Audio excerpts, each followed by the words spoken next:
Di dunia yang berlari, ada satu ilmu yang berjalan pelan, nyaris tidak terlihat, namun menyangga hampir seluruh tiang kehidupan. Sabar. Ia bukan sekadar menunda ledakan amarah, bukan pula kebisuan yang memaksa. Sabar adalah cara halus jiwa untuk memberi ruang bagi kebenaran agar sempat berbicara. Banyak orang mengira sabar adalah bakat, ada yang terlahir lembut, ada yang terlahir meledak. Padahal sabar adalah latihan, bernapas yang diulang-ulang, seperti gelombang yang tidak bosan mencium pantai. Ia tidak menuntut panggung, ia hanya minta waktu. Malam ini, mari kita duduk sebentar, membentangkan karpet kecil untuk hati. Kita akan belajar sabar dari 3 sisi, sabar pada ketaatan, sabar meninggalkan maksiat, dan sabar atas takdir. Namun sebelum itu, mari kita bertamu ke beberapa kisah yang pelan, yang mungkin mirip dengan jalan kecil yang baru saja kau lewati hari ini. Kisah sumur tua. Di desa yang engkau pernah kunjungi, atau jangan-jangan hanya pernah kau dengar, ada sebuah sumur tua. Batu-batunya penuh lumut, bibirnya retak halus. Orang-orang modern tertawa. Untuk apa menjaga sumur? Kita punya keran. Namun pada suatu kemarau panjang, keran-keran mulai bersuara serak, air di pipa menjadi angin. Orang berbondong-bondong kembali ke sumur. Di sana, air masih naik, pelan, jernih, tidak pernah terburu-buru. Sabar mirip begitu. Ia terlihat kuno saat semuanya lancar, tapi menjadi penolong paling setia saat musim sulit datang. Definisi yang lembut. Sabar bukan menafikan rasa, melainkan menunda respon sampai rasa tidak lagi menipu. Sabar bukan menolak kenyataan, melainkan menerima fakta tanpa menyerah pada nasib. Engkau tetap melangkah, namun tidak lagi memaksa. Engkau tetap merawat, namun tidak lagi menggenggam sampai retak. Mari kita ulangi pelan, sebagai referen bab 1. Sabar adalah tetap lembut paling akhir. Ketika semua argumen sudah habis, ketika suara sudah melelahkan dirinya sendiri, yang tersisa mestinya kelembutan. Jika belum sampai ke sana, berarti sabar masih menunggu kita di ambang pintu. Latihan napas. Tarik napas 4 hitungan, tahan 2, lepas 6. Ulangi 2 kali. Rasakan bagaimana udara yang masuk tidak memaksa, namun memiliki cara sendiri menurunkan bahumu. Dalam napas, sabar diajarkan oleh Tuhan setiap menit, hanya kita yang sering tidak sempat membaca. Sabar pada ketaatan. Ada hari-hari ketika ibadah terasa ringan, laksana angin yang mendorong perahu. Ada hari-hari ketika ia terasa berat, seperti perahu yang harus ditarik menanjak. Di hari-hari kering itu, sabar mengajar kita untuk kecilkan target, besarkan kehadiran. Bila tak sanggup kiam panjang, berdirilah sebentar, namun hadir sepenuhnya. Bila lidah keluh menghitung panjang zikir, ucapkan satu namanya dengan hati yang utuh. Ketaatan tanpa sabar akan gampang tawar. Ia akan menjadi daftar checklist yang selesai tanpa sisa rasa. Sabar menaruh madu di bibir ketaatan, bukan karena banyaknya sendok, tapi karena kesungguhannya. Kisah kursi kayu. Seorang kakek memiliki kursi kayu yang ia betulkan setiap kali longgar. Orang bertanya, kenapa tidak beli baru? Ia tersenyum, menepuk sandaran kursi. Karena aku dibesarkan oleh memperbaiki, bukan mengganti. Ketaatan adalah kursi tempat engkau beristirahat. Bila longgar, sabar memintamu mengencangkan lagi, bukan membuangnya. Ya Syabur, ya Halim. Wahai yang maha sabar, maha penyantun. Sabar meninggalkan maksiat. Godaan modern tidak selalu berteriak. Ia berbisik, konsisten, dan dekat. Ia menyaru sebagai hiburan, sebagai hak pribadi, sebagai sekali ini saja. Sabar di sini bukan sekadar menolak, melainkan mengubah jalur perhatian. Engkau menutup jendela satu persatu sebelum badai masuk. Tidak perlu menang besar hari ini. Cukup menunda satu klik yang tidak perlu, menutup satu tab yang tidak menyehatkan. Kemenangan kecil yang diulang adalah tembok tinggi yang perlahan jadi benteng. Terkadang, Orang merasa bersalah karena tergoda lagi. Sabar menjawab, kebaikan bukan bebas dari godaan, melainkan tidak menyerah meski digoda. Jika engkau jatuh, bangunlah dengan kalimat yang ramah kepada dirimu, aku belajar. Lalu ambil satu langkah pencegahan, atur ulang jadwal, jauhkan pemicu, cari teman baik yang mengingatkan tanpa menghakimi. Latihan tukar jalur. Ketika keinginan datang, jangan buru-buru memukulnya. Ucap, aku melihatmu, lalu tukar jalurnya. Minum air, berjalan 10 langkah, buka mushaf 1 halaman, dengar tilawah sebentar. Biasanya, 2 menit sudah cukup untuk membuat badai kecil kehilangan arah. Sabar adalah seni mengalirkan arus sampai selamat. Hasbunallah wa ni'mal wakil. Cukuplah Allah menjadi penolong. Sabar atas takdir. Ada yang kau minta, tidak datang. Ada yang tidak kau undang, mengetuk berkali-kali. Di persimpangan antara rencana dan kejutan itulah, sabar memperkenalkan diri. Ia berkata, engkau boleh menangis, tapi jangan memusuhi dirimu. Engkau boleh bertanya, mengapa? Namun jangan berhenti di sana. Lanjutkan dengan, apa yang bisa ku pelajari. Sabar atas takdir bukan pasrah buta. Ia justru membuka 2 jendela, apa yang ada dalam kendari dan apa yang bukan bagianku. Yang pertama dikerjakan pelan-pelan, yang kedua dititipkan dengan kalimat, aku tidak faham tapi aku percaya engkau faham. Kisah benih. Bayangkan sebuah benih ditanam terlalu dalam, tanah berat menindih dari atas. Benih tidak memaki gelap, ia mengutus akar lebih dulu. Ia menggenggam air setetes demi setetes, lalu memecah tanah dari bawah dengan kesabaran. Daun bukan ditumbuhkan karena marah, melainkan karena istiqomah. Seperti itu pula hati yang memilih sabar. Ia berakar sebelum menampakkan daun. Referen bab 1. Ulangi pelan. Sabar adalah tetap lembut paling akhir. Bila kalimat itu jatuh ke lantai hatimu dan menimbulkan bunyi, dengarkan bunyi itu. Bila tidak terdengar, mungkin lantai hatimu masih dipenuhi barang-barang. Mari kita bereskan perlahan. Latihan meja sabar. Bayangkan sebuah meja kayu di tengah dadamu. Di atasnya engkau boleh meletakkan piring retak bernama kecewa, gelas sumbing bernama cemas, sendok bengkok bernama marah. Letakkan semuanya di atas meja itu. Jangan dipegang. Lihatlah dari jauh 1 menit. Lalu katakan, aku mengakui keberadaan kalian, tapi aku tidak akan makan dari piring yang retak. Ini bukan menolak rasa, ini menempatkannya agar tidak melukai. Tentang air mata.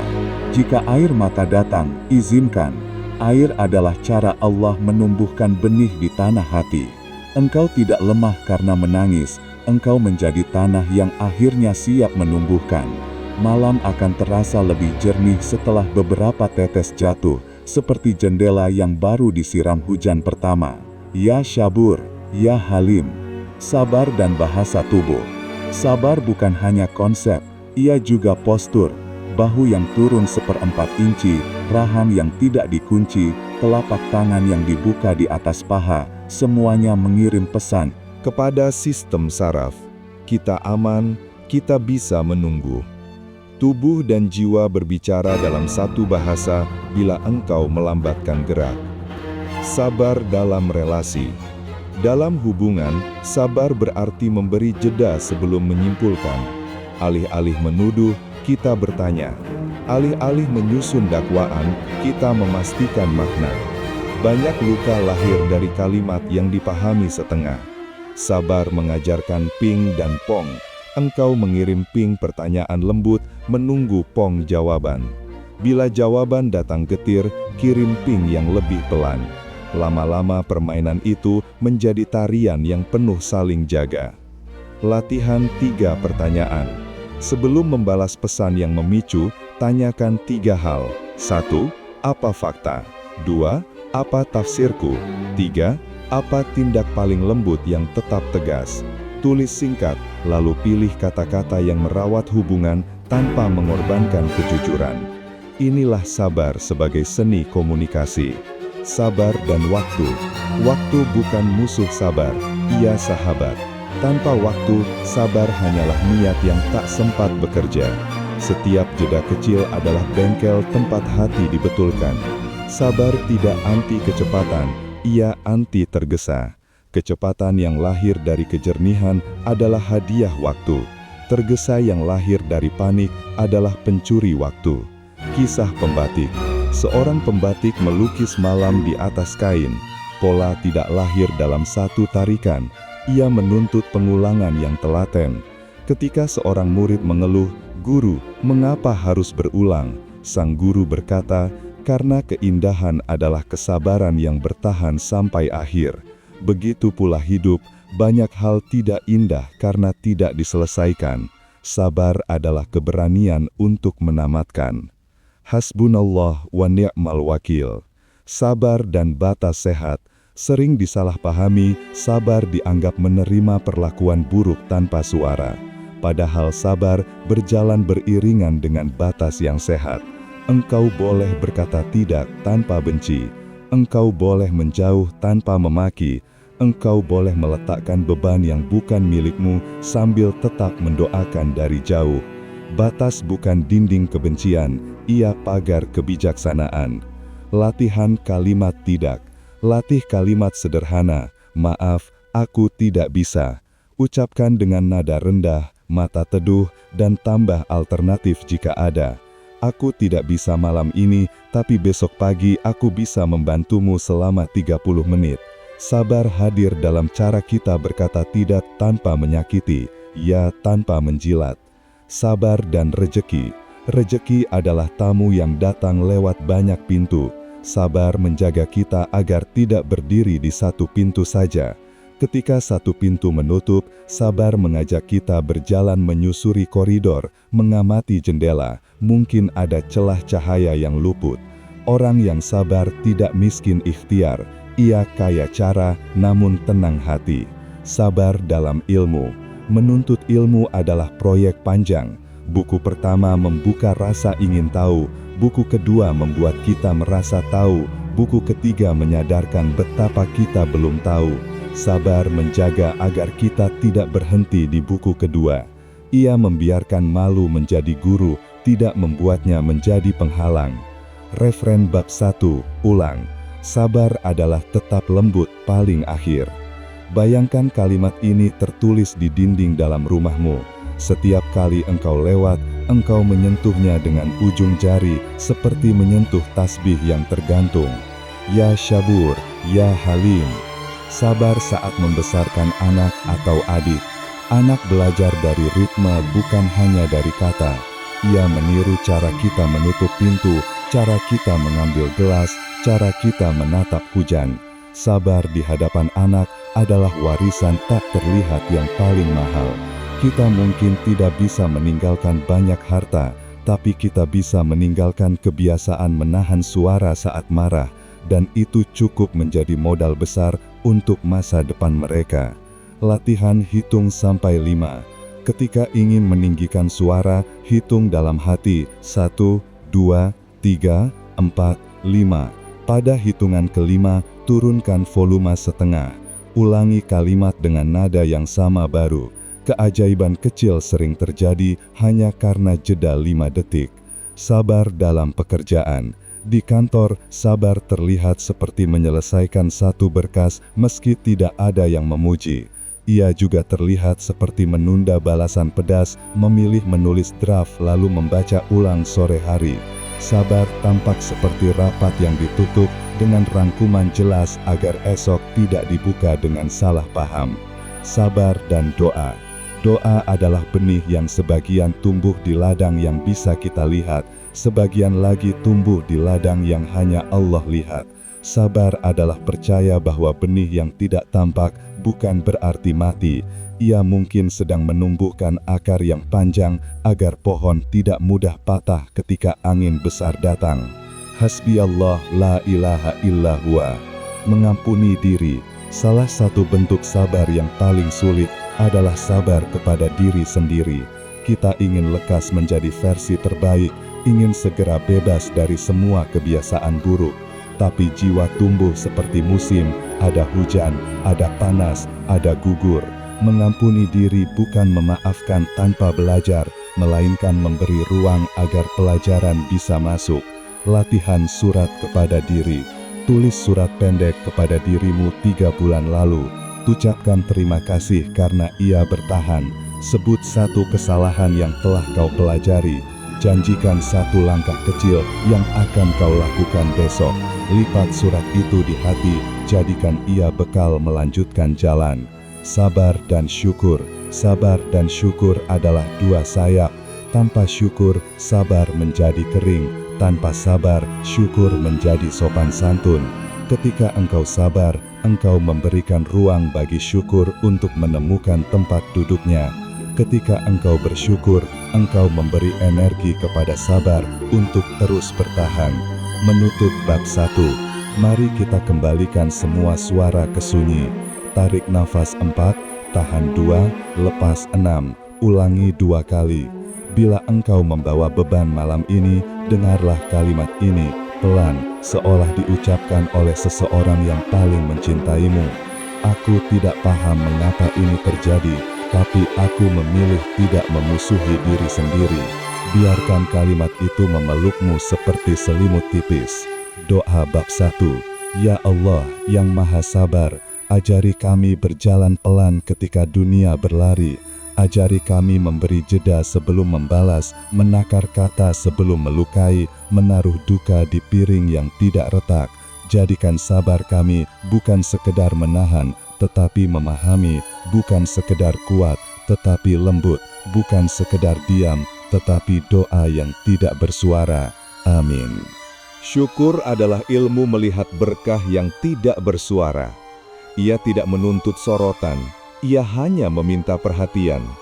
Banyak dari kita menunda syukur sampai hal besar datang, padahal hidup disanggah oleh hal kecil yang bekerja tanpa konferensi pers.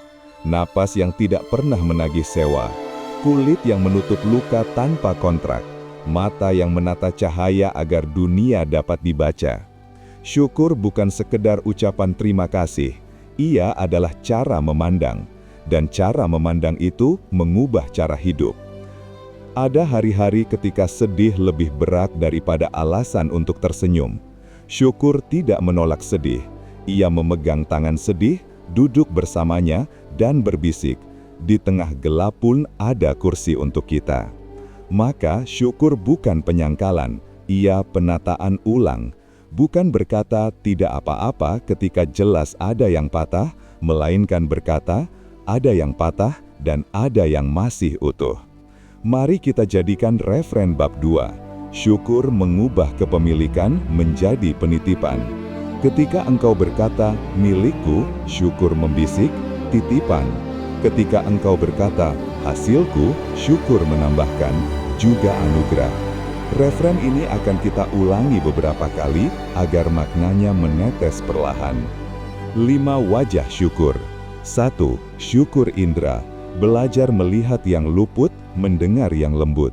Kita sengaja menoleh ke jendela untuk menyapa cahaya pagi yang sederhana, mengamati bayang-bayang daun di lantai, mendengar kipas yang setia. 2. Syukur akal, menafsir peristiwa dengan kebijaksanaan. Yang pahit tidak otomatis buruk, ia bisa menjadi obat. Yang manis tidak otomatis baik, ia bisa menjadi candu. Akal yang bersyukur menimbang, bukan sekedar menelan. 3. Syukur lisan, mengucap pelan, Alhamdulillah, bukan sebagai slogan, tetapi sebagai pengingat, aku tidak sendiri. 4. Syukur amal, menggerakkan tubuh, membersihkan piring sendiri, menata kasur, membalas pesan dengan sopan. Syukur yang tinggal di lisan akan cepat letih, syukur yang pindah ke tangan menjadi segar. 5. Syukur distribusi, merelakan berkah mengalir keluar diri, berbagi waktu, ilmu, harta. Air yang bersyukur mencari sungai. Latihan perhatian 3 menit. Siapkan timer. 1 menit pertama, lihat 3 benda di sekitarmu yang biasanya tak kau perhatikan. Retakan kecil di meja, warna sekrup jendela, pola debu di rak. 1 menit kedua, dengarkan 3 bunyi yang tidak keras, kipas, napas, kain bergesek. 1 menit ketiga, sentuh 3 tekstur, kayu, kain, kulit telapak tangan. Setiap temuan, bisikan Alhamdulillah. Kita sedang melatih indera menjadi juru tulis syukur. Kisah mini 1, lampu yang tidak berkedip. Di rumah kecil seorang ibu, lampu plafon sederhana menyala setiap malam tanpa mengeluh. Ia bukan lampu pintar, tidak bisa diatur dari ponsel, tidak memiliki 16 juta warna. Namun ia setia menerangi doa yang diucapkan pelan. Suatu hari listrik padam. Ibu itu menyalakan lilin dan berkata, "Ternyata selama ini aku jarang berterima kasih kepada lampu." Ketika listrik kembali, ia memandang lampu sejenak sebelum menekan saklar. "Terima kasih, sudah bekerja tanpa kuberi perhatian." Syukur sering lahir ketika sesuatu absen. Latihlah ia selagi hadir. Syukur di tengah sedih. Ada yang bertanya, bagaimana bersyukur kalau hatiku sedang patah? Jawaban, jangan paksakan senyum, paksakan hadir. Hadir pada rasa yang sedang lewat, hadir pada udara yang masuk, hadir pada kursi yang menopang. Syukur bukan menyuruhmu menutup mata dari luka. Ia mengajarkanmu menaruh luka di tempat yang tidak menelan seluruh pandangan. 3 tangga. 1. Fakta, aku sedang sedih. 2. Nama, sebutkan, ini sedih karena kehilangan X. 3. Anugerah kecil, di tengah ini, ada orang yang menanyakan kabarku, ada air hangat untuk diminum. Naiki 3 tangga ini ketika napas terasa berat, jangan melompat. Alhamdulillahi ala kulli hal, segala puji bagi Allah dalam setiap keadaan. 10 hal kecil yang menyanggah hidup. 1. Pintu yang tidak macet ketika dibuka pagi ini. 2. Sendal yang tidak hilang sebelah. 3. Keran yang tidak menetes sepanjang malam. 4. Kucing tetangga yang tidur damai di teras. Ia mengajari kita percaya pada pagi. 5. Pesan sudah sampai dari seseorang. 6. Roti yang mengembang pas. 7. Hujan yang datang saat tanaman menguning. 8. Kursi yang tidak goyah ketika kau letih. 9. Obat yang ampuh menurunkan demam anak. 10. Jalan kecil yang tidak becek pada hari penting. Setelah membacanya, pilih 3 dan ucap Alhamdulillah. Jadikan daftar ini ganti berita buruk untuk 5 menit saja. Kisah mini 2, kucing di teras. Di sebuah pagi, seekor kucing meringkuk di atas keset rumahmu, tertidur tanpa rasa curiga. Ia tidak tahu konsep tagihan, deadline, rapat mingguan. Ia hanya percaya bahwa matahari akan naik dan manusia akan membuka pintu dengan pelan. Kepercayaan kecil itu menularkan tenang. Kadang syukur datang lewat punggung hewan yang hangat di teras. Pelajaran bahwa alam masih berfungsi tanpa kita mengatur semuanya. Syukur dan ekonomi hati. Kekurangan sering berbicara lebih keras daripada kecukupan. Syukur menyeimbangkan pasar batin. Ia menarik pajak dari keluhan berlebih dan mengembalikannya dalam bentuk subsidi keheningan. Orang yang bersyukur bukan berarti tidak berjuang. Ia berjuang tanpa rasa takut kekurangan yang menelan akal. Rezeki itu luas, bukan hanya uang, tetapi ide yang muncul tepat waktu, teman yang menawarkan tumpangan, pintu yang tidak kita sangka akan membuka. Kisah mini, inventaris rezeki. Buat 2 kolom. Kiri, rezeki kasat mata, gaji, makanan, rumah. Kanan, rezeki tak kasat, ide, jaringan, kesehatan, kesempatan belajar. Tambahkan 1 entry baru setiap hari selama seminggu. Baca ulang di hari ke-8, lihat bagaimana kolom kanan mengajarimu tentang cara Tuhan mengalirkan kecukupan. Syukur dan tubuh. Tubuh adalah masjid kecil. Ia memiliki mihrab di dada, mimbar di lidah, jamaah di organ-organ yang bekerja. Syukur kepada tubuh bukan memujanya, melainkan menjaganya agar tetap mampu menjadi kendaraan ibadah. A. Bersyukur kepada mata, kurangi menatap yang melukai, cari yang menyejukkan. B. Bersyukur kepada telinga, pilih audio yang menenangkan, bukan yang menyalakan api. C. Bersyukur kepada mulut, kurangi kata panas, perbanyak air putih. D. D. Bersyukur kepada kaki, berjalan 10 menit setelah duduk lama, agar doa tidak dibawa oleh darah yang malas. Wudhu sebagai syukur. Setiap tetes air yang menyentuh kulit adalah pengingat, aku masih punya kesempatan untuk suci. Jadikan wudhu bukan sekedar syarat ibadah, melainkan momen berterima kasih kepada tubuh. Saat air menyentuh wajah, ucap pelan, terima kasih sudah membiarkan dunia terlihat. Saat air menyentuh tangan, terima kasih sudah mengangkat beban. Subhanakallahumma wa bihamdik, maha suci Engkau ya Allah, dan bagimu segala puji. Syukur dalam relasi. Banyak hubungan rusak bukan karena kebencian besar, melainkan karena penghargaan kecil yang menguap hari demi hari. Ucapan terima kasih seharga 3 detik dapat menyelamatkan jembatan yang dibangun bertahun-tahun.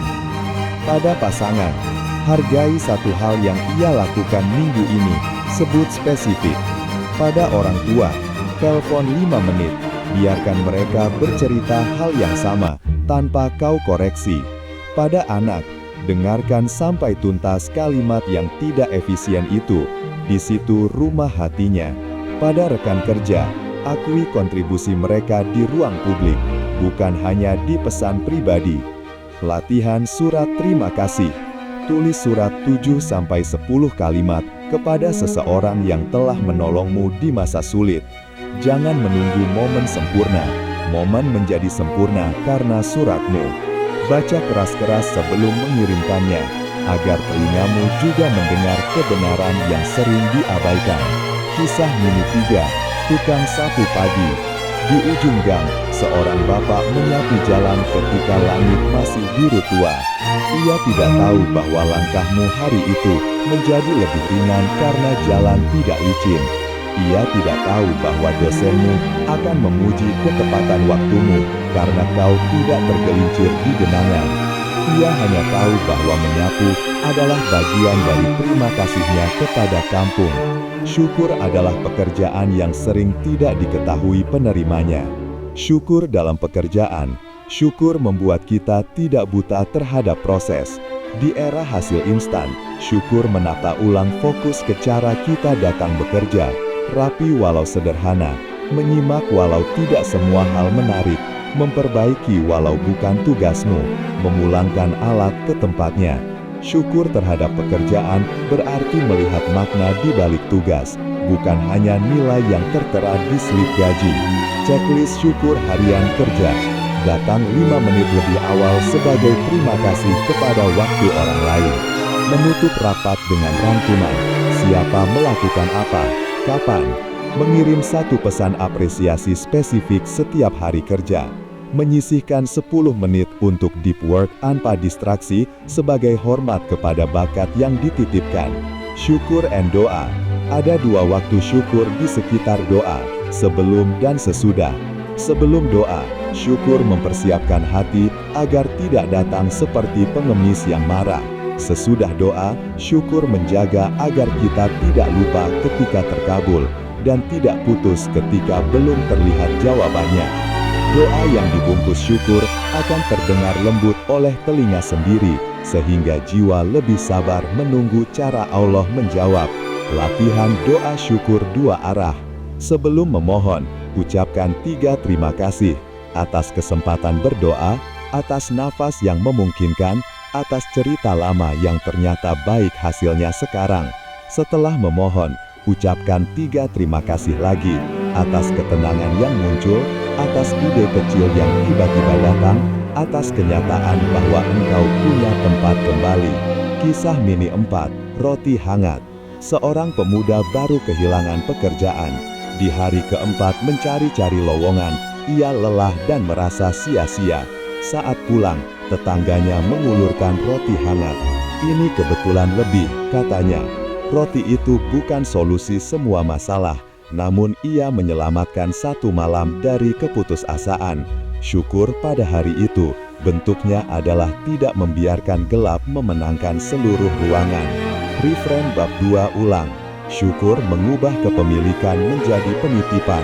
Ucapkan perlahan, Biarkan kalimat itu menegur cara kita mengatakan punyaku. Ketika kata punyaku dilunakkan, hati punya ruang untuk memaafkan dan berbagi. Syukur dan kesadaran waktu. Setiap hari menyisakan sisa-sisa waktu yang tidak terlihat. Detik di antara dua aplikasi, menit di antara dua janji, jeda di lampu merah. Isi sisa-sisa itu dengan satu kalimat syukur. Orang yang pandai mengelola serpih waktu akan kaya rasa meski hari-harinya sibuk. Latihan 3 kalimat. 1. Pagi, terima kasih atas kesempatan memulai. 2. Siang, terima kasih atas kekuatan melanjutkan. 3. Malam, terima kasih atas izin menyudahi. Tulis di kertas kecil, tempel di cermin. Syukur and lingkungan. Bersyukur kepada bumi berarti merawat yang memelihara kita. Matikan lampu yang tidak perlu. Bawa botol minum, perlakukan sampah dengan hormat. Ini bukan aktivisme besar, ini etika terima kasih. Alam tidak butuh kita dipuja, alam butuh kita tidak seenaknya. Ya Syakur, ya Karim, wahai yang maha mensyukuri, maha mulia. Syukur saat gagal. Gagal tidak selalu berarti jalan buntu. Seringkali ia adalah papan petunjuk yang salah kubaca. Syukur membiarkan kita berhenti menyesali, mulai menyelami bagian mana yang bisa dipelajari, langkah kecil apa yang bisa dicoba ulang. Dengan syukur, kegagalan berubah menjadi guru alih-alih hakim. Ritual kecil setelah gagal. Tulis 3 pelajaran singkat. Terima kasih kepada orang yang tetap mendampingi. Hadiahi diri dengan hal sederhana, teh hangat jalan 10 menit. Ucapkan, Alhamdulillah ala kulli hal, bukan karena hasilnya, tapi karena engkau diselamatkan dari sombong ketika berhasil tanpa belajar. Kisah Mimi 5, payung robek. Hujan deras, payungmu robek. Di bawah atap toko, 2 anak kecil tertawa karena sepatu mereka basah. Ayah mereka berkata, syukurlah hujan turun di sawah. Kau tersenyum, payungmu tetap robek, sepatumu tetap basah, namun hatimu tidak lagi mengeluh sepenuhnya.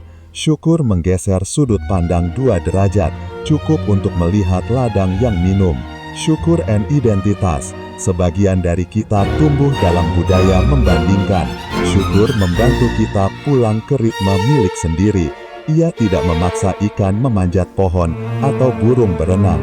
Dengan syukur, engkau memilih menjadi versi terbaik dari amanah yang dititipkan kepadamu, bukan tiruan terbaik dari orang lain. Latihan inventaris keunikan. Tulis 3 hal yang hanya ada pada dirimu, gabungan bakat, pengalaman, latar. Ucap Alhamdulillah untuk masing-masing, lalu tanya, bagaimana aku bisa melayaninya kepada makhlukmu hari ini? Syukur and disiplin lembut. Syukur tanpa disiplin menjadi manis yang mudah mencair. Disiplin tanpa syukur menjadi kaku yang mudah pecah. Gabungkan keduanya. Bangun 15 menit lebih awal untuk memberi salam kepada pagi.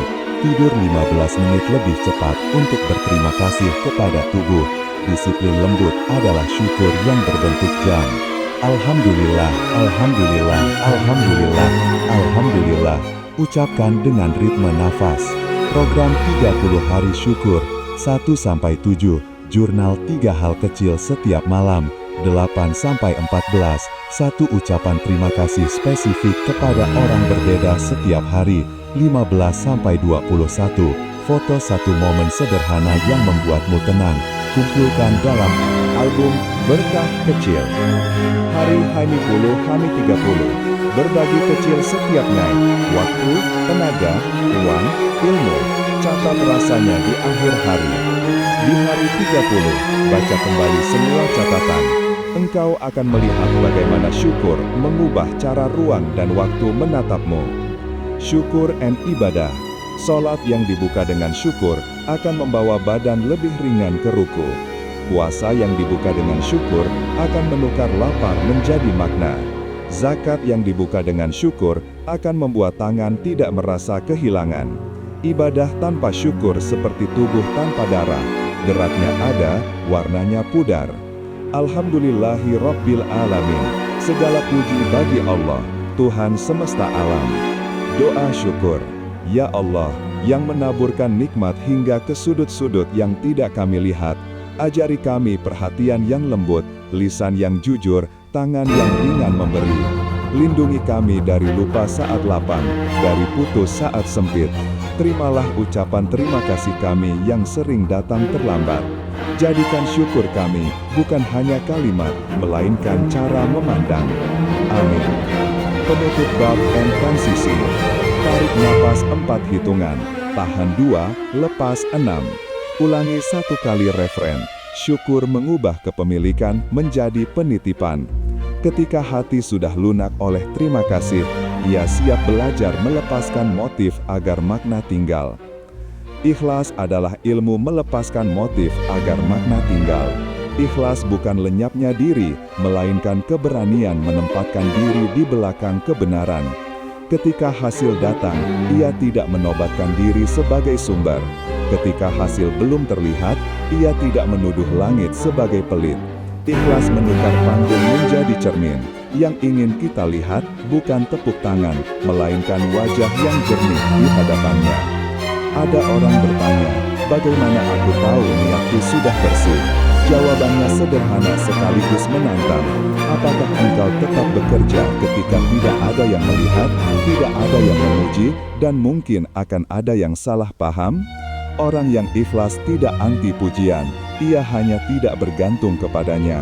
Pujian baginya seperti angin, terasa tapi tidak menentukan arah layar. Ikhlas lahir dari 3 kebiasaan. Pertama, kebiasaan memulai dengan menyebut nama Allah, agar tangan ingat siapa pemilik kekuatan. Kedua, kebiasaan mengecek ulang alasan, agar tidak tergelincir dari pelayanan menjadi pertunjukan. Ketiga, kebiasaan memulangkan hasil, agar hati kembali ringan setelah bekerja. Kita mengenal 2 godaan besar yang menggerus ikhlas. Yang pertama adalah ria, keinginan untuk dilihat baik. Yang kedua adalah ujub, keinginan untuk merasa cukup karena diri. Ria meminta panggung, ujub meminta mahkota. Ikhlas membisikkan, panggung dan mahkota itu berat, biarkan kebaikan berjalan tanpa bebannya. Ada kisah seorang tukang kaca tak bernama di sebuah masjid kecil. Ia datang sebelum subuh, membersihkan jejak jemari di dinding kaca, mengembalikan cahaya menjadi utuh.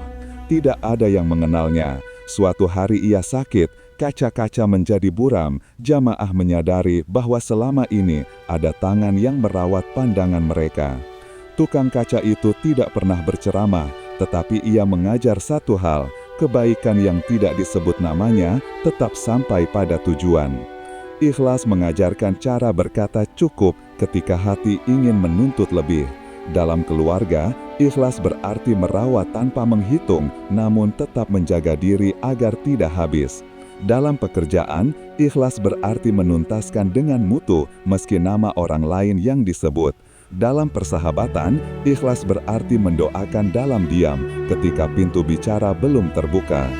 Tanda-tanda ikhlas mulai bertunas adalah ini: engkau tenang ketika dipuji, engkau jernih ketika dikritik, engkau lapang ketika kebaikan terjadi melalui tangan orang lain.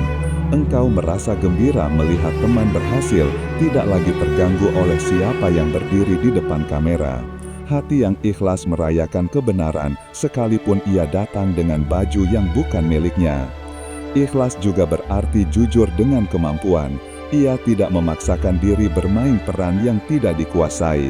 Ia menawarkan yang terbaik yang bisa dikerjakan hari ini. Ketika kita gagal, ikhlas membuat kita berkata, "Aku belajar." Ketika kita berhasil, ikhlas membuat kita berbisik, "Ini titipan." Ada latihan kecil untuk menata niat. Sebelum mengerjakan sesuatu, tanyakan, untuk siapa ini, mengapa sekarang, apa batas sehatnya. Setelah selesai, tanyakan lagi, siapa yang diuntungkan, apa yang kupelajari, kepada siapa aku berterima kasih. 3 pertanyaan di depan dan 3 pertanyaan di belakang cukup untuk menjaga hati tidak berjalan sendirian. Ikhlas menolak 2 ekstrim, hilang tanpa jejak dan tampil tanpa guna. Ia meminta kita hadir seperlunya. Kadang hadir berarti bekerja keras di depan, kadang hadir berarti mundur setapak agar orang lain tumbuh. Di sana kita belajar bahwa kemuliaan bukan selalu berada di panggung utama. Kadang ia bersemayam di balik tirai, menemani dari jauh sambil mendoakan. Ikhlas bukan dingin, ia hangat namun tidak gaduh. Ia penuh namun tidak meluber. Ia memeluk tanpa menuntut balas. Orang yang ikhlas tidak miskin rasa, ia justru kaya rasa yang tertata. Ia mampu bersedih tanpa menjadi pahit, mampu bersuka tanpa menjadi lupa. Niat yang bersih membuat langkah menjadi ringan. Kita tidak lagi menganggap hidup sebagai serangkaian kompetisi, melainkan rangkaian pelayanan. Kebaikan yang dilakukan dalam diam punya cara sendiri mencapai hati orang yang memerlukan. Dan bila tidak ada yang tahu, cukuplah Allah yang tahu. Pengetahuannya adalah tempat aman bagi semua kerja kecil yang sering diremehkan. Alhamdulillahi Rabbil Alamin. Segala puji bagi Allah, Tuhan semesta alam. Doa syukur. Ya Allah, yang menaburkan nikmat hingga ke sudut-sudut yang tidak kami lihat. Ajari kami perhatian yang lembut, lisan yang jujur, tangan yang ringan memberi. Lindungi kami dari lupa saat lapang, dari putus saat sempit. Terimalah ucapan terima kasih kami yang sering datang terlambat. Jadikan syukur kami bukan hanya kalimat, melainkan cara memandang. Amin. Penutup bab and transisi. Tarik napas 4 hitungan, tahan 2, lepas 6. Ulangi 1 kali refren. Syukur mengubah kepemilikan menjadi penitipan. Ketika hati sudah lunak oleh terima kasih, ia siap belajar melepaskan motif agar makna tinggal. Ikhlas adalah ilmu melepaskan motif agar makna tinggal. Ikhlas bukan lenyapnya diri, melainkan keberanian menempatkan diri di belakang kebenaran. Ketika hasil datang, ia tidak menobatkan diri sebagai sumber. Ketika hasil belum terlihat, ia tidak menuduh langit sebagai pelit. Ikhlas menukar panggung menjadi cermin. Yang ingin kita lihat bukan tepuk tangan, melainkan wajah yang jernih di hadapannya. Ada orang bertanya, bagaimana aku tahu niatku sudah bersih? Jawabannya sederhana sekaligus menantang. Apakah engkau tetap bekerja ketika tidak ada yang melihat, tidak ada yang memuji, dan mungkin akan ada yang salah paham? Orang yang ikhlas tidak anti pujian, ia hanya tidak bergantung kepadanya. Pujian baginya seperti angin, terasa, tapi tidak menentukan arah layar. Ikhlas lahir dari 3 kebiasaan. Pertama, kebiasaan memulai dengan menyebut nama Allah, agar tangan ingat siapa pemilik kekuatan. Kedua, kebiasaan mengecak ulang alasan, agar tidak tergelincir dari pelayanan menjadi pertunjukan. Ketiga, kebiasaan memulangkan hasil, agar hati kembali ringan setelah bekerja. Kita mengenal 2 godaan besar yang menggerus ikhlas. Yang pertama adalah ria, keinginan untuk dilihat baik. Yang kedua adalah ujub, keinginan untuk merasa cukup karena diri. Ria meminta panggung, ujub meminta mahkota. Ikhlas membisikkan, panggung dan mahkota itu berat, biarkan kebaikan berjalan tanpa bebannya. Ada kisah seorang tukang kaca tak bernama di sebuah masjid kecil. Ia datang sebelum subuh, membersihkan jejak jemari di dinding kaca, mengembalikan cahaya menjadi utuh. Tidak ada yang mengenalnya. Suatu hari ia sakit, kaca-kaca menjadi buram. Jamaah menyadari bahwa selama ini ada tangan yang merawat pandangan mereka. Tukang kaca itu tidak pernah berceramah, tetapi ia mengajar satu hal, kebaikan yang tidak disebut namanya tetap sampai pada tujuan. Ikhlas mengajarkan cara berkata cukup ketika hati ingin menuntut lebih. Dalam keluarga, ikhlas berarti merawat tanpa menghitung, namun tetap menjaga diri agar tidak habis. Dalam pekerjaan, ikhlas berarti menuntaskan dengan mutu, meski nama orang lain yang disebut. Dalam persahabatan, ikhlas berarti mendoakan dalam diam ketika pintu bicara belum terbuka. Tanda-tanda ikhlas mulai bertunas adalah ini. Engkau tenang ketika dipuji, engkau jernih ketika dikritik, engkau lapang ketika kebaikan terjadi melalui tangan orang lain. Engkau merasa gembira melihat teman berhasil, tidak lagi terganggu oleh siapa yang berdiri di depan kamera. Hati yang ikhlas merayakan kebenaran, sekalipun ia datang dengan baju yang bukan miliknya. Ikhlas juga berarti jujur dengan kemampuan. Ia tidak memaksakan diri bermain peran yang tidak dikuasai. Ia menawarkan yang benar, yang perlu, yang baik. Dengan bahasa yang sederhana, hati tidak terseret ke arena pembuktian tanpa akhir. Pada akhirnya, ikhlas adalah jalan pulang yang tidak terlihat. Orang mungkin hanya melihat hasil, tetapi Allah melihat perjalanan. Bila kita tersesat di tengah jalan, ulangi niat. Tidak ada kata terlambat untuk menyetel ulang arah. Setiap kali hati mengeruh, katakan, "Ya Allah, bersihkanlah. Allahumma tahhir qalbi. Ya Allah, sucikanlah hatiku." Doa adalah pelabuhan niat. Setelah mengucapkannya, lanjutkan langkah dengan ringan. Serahkan tepuk tangan kepada angin. Serahkan penilaian kepada Tuhan. Biarkan kebaikan berjalan apa adanya, dan kita berjalan bersama, tanpa beban yang tidak perlu. Tawakal bukan pasrah buta. Ia adalah akal yang sudah letih berhenti berperang sendirian. Tawakal mengajak manusia melakukan bagian yang mungkin, lalu menyerahkan hasil pada Yang Maha Tahu. Di tangan tawakal, usaha menjadi ibadah, sabar menjadi sayap, tenang menjadi tanda. Bayangkan perahu kecil terikat di dermaga. Tali itu adalah ikhtiar. Laut pasang dan surut adalah takdir. Tawakal percaya bahwa lautan milik Allah tidak akan menenggelamkan pelayaran yang dititipkan kepadanya. Tugas kita menjaga tali tetap kuat, layar tetap rapi, kompas tetap jujur. Ketika angin datang sangat kencang, kita tidak menyalahkan laut. Kita mencari pantai sementara, lalu berlayar lagi ketika cuaca baik. Tawakal dimulai dari membedakan dua kolom. Apa yang ada dalam kendali, dan apa yang bukan bagianku. Isi kolom pertama dengan langkah kecil hari ini. Isi kolom kedua dengan doa yang tulus. Kolom pertama digerakkan tangan, kolom kedua diserahkan hati. Mengacaukan keduanya melahirkan panik atau malas. Menempatkan keduanya pada tempatnya melahirkan tenang yang bekerja. Ada orang yang bekerja keras, tetapi hatinya terus bergetar karena takut gagal. Ada orang yang terlihat tenang, tetapi diamnya adalah alasan untuk tidak mencoba. Tawakal berdiri di tengah, bergerak tanpa panik, tenang tanpa malas. Ia menuntun kita menyelesaikan tugas terbaik, lalu melepaskannya dari genggaman yang terlalu erat. Ketika hasil tidak sesuai harapan, tawakal tidak menutup mata terhadap evaluasi. Ia bertanya, apa yang bisa diperbaiki, siapa yang bisa dimintai saran, langkah kecil apa yang realistis. Tetapi setelah semua ditata ulang, tawakal mengunci pintu penyesalan berlebihan. Tidak ada yang perlu diputar ulang selain pelajaran. Kita menyangka tenang adalah hadiah setelah semuanya beres. Tawakal mengajarkan sebaliknya. Tenang adalah syarat untuk membereskan sesuatu.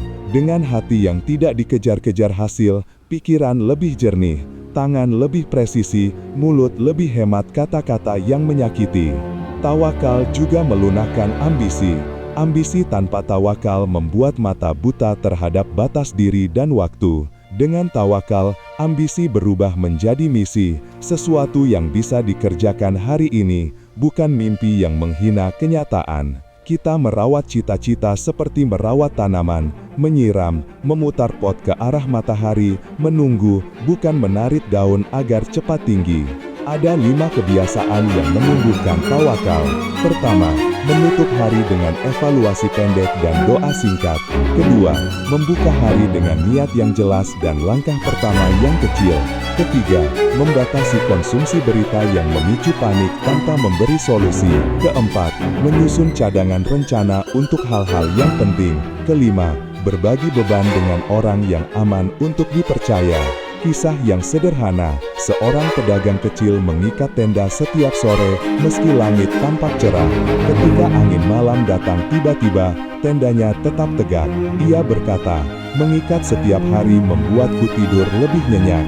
Itulah tawakal dalam wajah paling praktis. Kehati-hatian yang tenang, bukan ketakutan yang berlebihan. Tawakal juga memerdekakan kita dari kontrol atas hati orang lain. Kita boleh menjelaskan dengan sebaik-baiknya, memperbaiki dengan sehalus-halusnya, namun penerimaan bukan milik kita. Ketika penolakan datang, tawakal tidak memerintah hati untuk membeku. Ia mengajari hati untuk belajar, memaafkan, lalu melangkah. Bersandar kepada Allah bukan berarti menolak bantuan manusia. Tawakal justru membuka mata terhadap pintu-pintu pertolongan yang Allah kirim lewat tangan hamba-Nya. Kita menerima bantuan tanpa merasa hina, memberi bantuan tanpa merasa berjasa. Semua adalah arus yang mengalir dari sumber yang sama. Hasbi Allahu la ilaha illa huwa. Cukuplah Allah bagiku, tiada Tuhan selain Dia. Bila kalimat ini bukan sekedar bacaan, ia adalah keputusan batin. Dengan mengucapkannya, kita menaruh beban yang terlalu berat dari punggung ke telapak doa. Setelah itu, kita kembali bekerja, sebab tawakal tidak mengganti kerja. Ia membersihkan kerja dari kecemasan yang sia-sia. Tawakal ada saat ketika rencana kita dipatahkan oleh kejadian di luar dugaan. Kita terlambat, kita hilang kesempatan, kita disalahpahami. Tawakal menjauhkan lidah dari kalimat yang menuduh takdir. Ia memandu lidah mengucap, mungkin ada kebaikan yang belum tampak. Hati yang bertawakal meminjam kacamata luasnya Allah terhadap waktu. Pada akhirnya, tawakal adalah seni menutup hari dengan damai. Kita memeriksa ikatan tali, mematikan lampu, menutup pintu, lalu mempercayakan malam kepada penjaga yang tidak tidur. Pagi harinya, kita membuka jendela, menghirup udara baru, lalu memulai lagi dengan ringan. Cinta adalah alasan 4 pintu sebelumnya ada. Sabar tanpa cinta menjadi kering.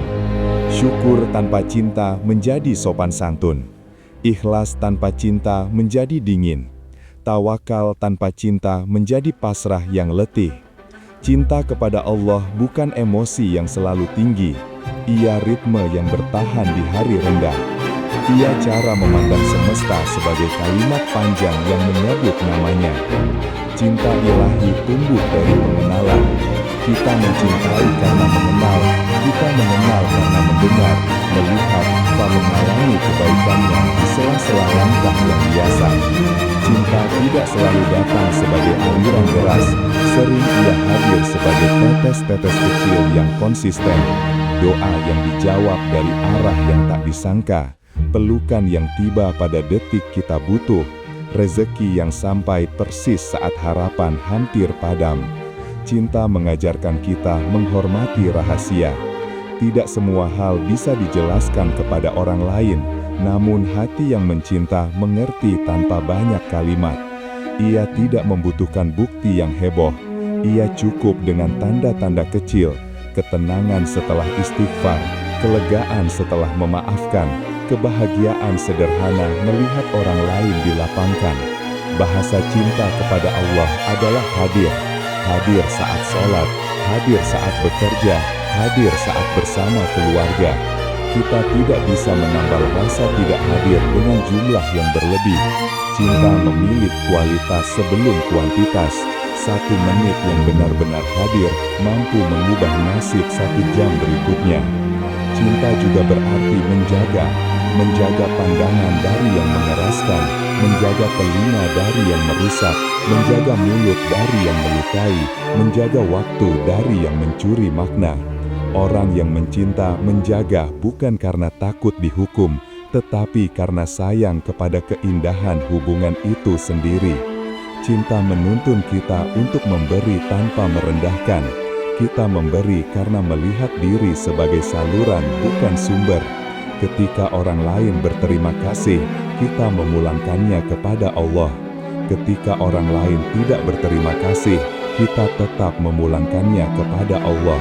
Di sana, cinta memadamkan kebutuhan berlebih akan pengakuan. Ada kisah tentang secangkir teh. Seorang ibu menyeduh teh untuk anaknya yang pulang larut. Teh itu tidak menyelesaikan masalah yang dibawa anaknya, namun ia merapikan malam. Cinta bekerja seperti itu.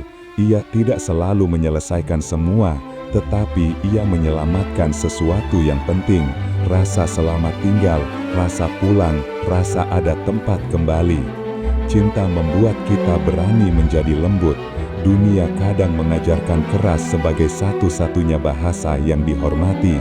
Namun cinta mengingatkan bahwa kelembutan punya kekuatan yang panjang.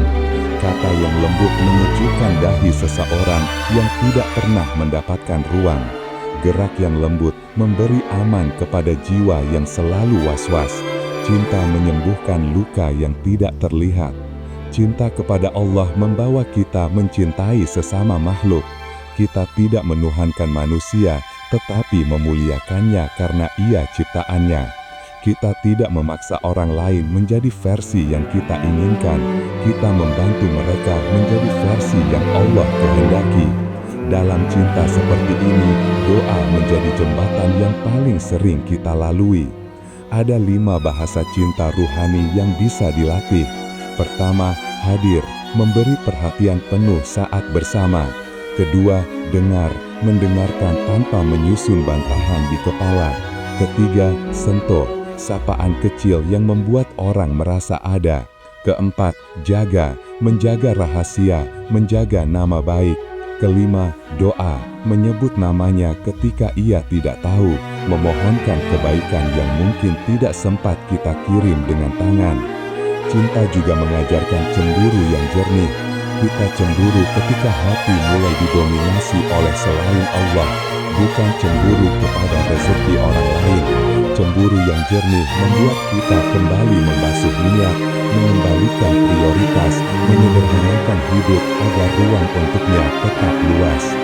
Rindu adalah anak dari cinta. Rindu yang sehat tidak menjatuhkan kita pada keluh kesah yang panjang.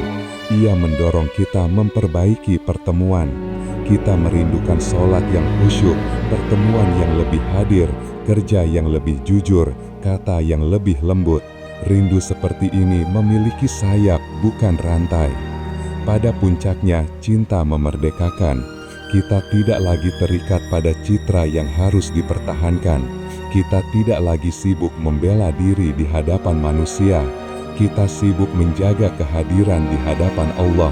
Dari sana, keberanian lahir, keberanian meminta maaf, keberanian mengubah haluan, keberanian memulai kecil-kecil lagi ketika segalanya berantakan. Doa adalah kesimpulan dari cinta. Ketika kata-kata habis, doa tetap punya ruang. Ketika rencana buntu, doa tetap punya jalan. Ketika orang-orang pergi, doa tetap menemani. Dan doa yang lahir dari cinta tidak memaksa hujan turun hari ini. Ia sabar menunggu musim sambil menanam dengan setia. Ya Allah, ajari kami mencintaimu tanpa syarat menang, tanpa syarat dipahami. Ajari kami mencintai makhlukmu tanpa menuntut balasan. Lapangkan hati kami untuk memaafkan. Kuatkan tangan kami untuk menjaga. Lembutkan lisan kami untuk memberkati. Jadikan rumah kami tempat pulang bagi yang lelah. Jadikan pekerjaan kami jalan pelayanan. Jadikan sisa umur kami kesempatan memperindah pertemuan denganmu. Pada akhirnya, itulah tujuan 5 pintu ini. Sabar yang menenangkan, syukur yang menerangi, ikhlas yang menjernihkan, tawakal yang meneguhkan, dan cinta yang memeluk semuanya. Bila satu pintu terbuka, pintu yang lain akan menyusul. Bila semuanya terbuka, di sana ada rumah. Rumah itu bernama kedekatan dengan Allah. Di situ kita pulang.